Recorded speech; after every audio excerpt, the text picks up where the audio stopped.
নমস্কাৰ প্ৰিয় দৰ্শকবৃন্দ, আপোনালোকক আকৌ এবাৰ অসমীয়া সাধাৰণ জ্ঞান নামৰ চেনেলটোলৈ স্বাগতম জনাইছোঁ। আমি আজি পুনৰবাৰ সৌৰজগতৰ ওপৰত কিছুমান বিশেষ জানিবলগীয়া কথা আলোচনা কৰিম। তেন্তে আহক আমি ভিডিঅ'ৰ মাধ্যমেৰে কথাবোৰ আলোচনা কৰোঁ। কোনটো গ্ৰহত পৃথিৱীৰ সমান ভূমি আছে? ইয়াৰ উত্তৰটো হৈছে মংগল গ্ৰহ। প্লুটোক কেতিয়া গ্ৰহৰ পৰা 52 গ্ৰহলৈ পুনৰ শ্ৰেণীবদ্ধ কৰা হৈছিল? ইয়াৰ উত্তৰ হৈছে 2006 চনত। পৃথিৱীৰ পৰা সূৰ্যৰ দূৰত্ব কিমান? ইয়াৰ উত্তৰ হৈছে 14,97,870 কিলোমিটাৰ। পৃথিৱীয়ে সূৰ্যৰ চাৰিওফালে কিমান বেগেৰে ঘূৰে? ইয়াৰ উত্তৰ হৈছে ঘণ্টাত 1670 কিলোমিটাৰ। বৃহস্পতি গ্ৰহৰ উপগ্ৰহ কেইটা?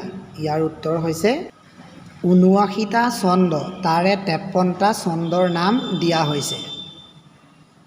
শুক্ৰ গ্ৰহই সূৰ্যক কিদৰে পৰিভ্ৰমণ কৰে? ইয়াৰ উত্তৰ হৈছে পূবৰ পৰা পশ্চিমলৈ পৰিভ্ৰমণ কৰে। সৌৰজগতৰ কোনটো গ্ৰহ আটাইতকৈ ধুনীয়া?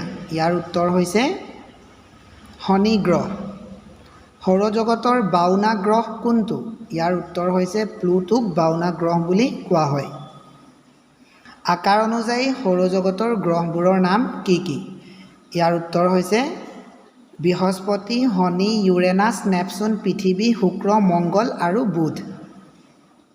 সৌৰজগতৰ কোনটো গ্ৰহত আটাইতকৈ বেছি চন্দ্ৰ আছে? ইয়াৰ উত্তৰ হৈছে শনি গ্ৰহত 82টা চন্দ্ৰ আছে। মংগল গ্ৰহৰ কিমানটা উপগ্ৰহ আছে? ইয়াৰ উত্তৰ হৈছে 2টা, ফবছ আৰু ডিমছ। এণ্ড্ৰোমেডা গেলেক্সিত কিমানটা তৰা আছে? ইয়াৰ উত্তৰ হৈছে 1 ট্ৰিলিয়ন। সৌৰজগতৰ কোনবোৰ গ্ৰহৰ চাৰিওফালে আঙুঠি আছে? ইয়াৰ উত্তৰ হৈছে শনি, বৃহস্পতি, ইউৰেনাছ আৰু নেপচুন, সৰ্বমুঠ 4টা গ্ৰহ। সৌৰজগতৰ সকলো গ্ৰহৰ ভিতৰত আটাইতকৈ শীতল গ্ৰহ কোনটো? ইয়াৰ উত্তৰ হৈছে ইউৰেনাছ। কোনটো তৰাক পৃথিৱীৰ উপগ্ৰহ বুলি কোৱা হয়? ইয়াৰ উত্তৰ হৈছে চন্দ্ৰ। পৃথিৱীৰ পৰা চন্দ্ৰৰ দূৰত্ব কিমান? ইয়াৰ উত্তৰ হৈছে 38,04,400 কিলোমিটাৰ। চন্দ্ৰৰ কক্ষীয় সময় কিমান দিন? ইয়াৰ উত্তৰ হৈছে 27 দিন। কোন গ্ৰহত আটাইতকৈ বেছি আগ্নেয়গিৰি আছে? ইয়াৰ উত্তৰ হৈছে শুক্ৰ গ্ৰহত। সৌৰজগতৰ কোনবোৰ গ্ৰহত চন্দ্ৰ নাই? ইয়াৰ উত্তৰ হৈছে বুধ আৰু শুক্ৰ গ্ৰহত। সূৰ্যৰ পৃথিৱীতকৈ কিমান ডাঙৰ? ইয়াৰ উত্তৰ হৈছে পৃথিৱীতকৈ 13 লাখ গুণ ডাঙৰ।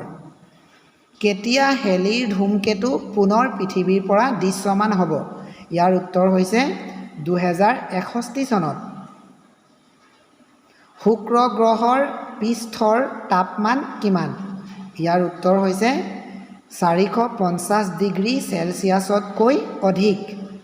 সৌৰজগত কেতিয়া গঠন হৈছিল? ইয়াৰ উত্তৰ হৈছে প্ৰায় 4.6 বিলিয়ন বছৰৰ আগতেই। মহাকাশত উপনীত হোৱা প্ৰথম ব্যক্তি কোন আছিল? ইউৰি গেগেৰিন, 1961 চনত। মহাকাশত উপস্থিত হোৱা প্ৰথম মহিলা কোন আছিল? ইয়াৰ উত্তৰ হৈছে ভেলেণ্টিনা তেৰেস্কোভা, 1963 চনত। আজিলৈ ইমানেই আছিল। আপোনালোকক পুনৰ লগ পাম কিছুমান নতুন নতুন সাধাৰণ জ্ঞানৰ সৈতে। ভিডিঅ'টো সম্পূৰ্ণকৈ চোৱাৰ বাবে আপোনালোকলৈ অশেষ ধন্যবাদ।